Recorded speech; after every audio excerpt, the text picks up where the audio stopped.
Punase kollase rüüga on tuntud kui väga jõuline ja agressiivne võitleja, tal on väga hea muskulatuur ja näete sellised pooleldi nokauteerivad löögid.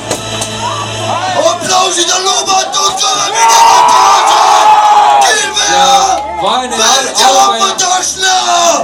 vaene algaja Evert, et see matš saab olema talle väga raske, aga need on tema tuleristsed, edaspidi läheb ainult kergemaks.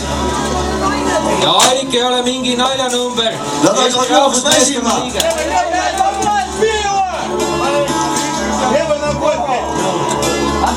Bled, moj videli need, bled. Udarite som seal, bled. Ja nagu näha, siis esimesed 20 sekundit võitlusest on kõige intensiivsemad, need tõmbavad juba võitlejal hinge kinni. Nagu te näete, kilbiga löörid on lubatud ja need on eriti jõudrad. Ega põõkas sinta ei kasutatagi. See käis ka vanasti niimoodi, pigem nui või sõjakirves. Kilbi mass on oluliselt suurem kui mõõgale, et sellepärast on see Aus! ja Väike veri. nina verine.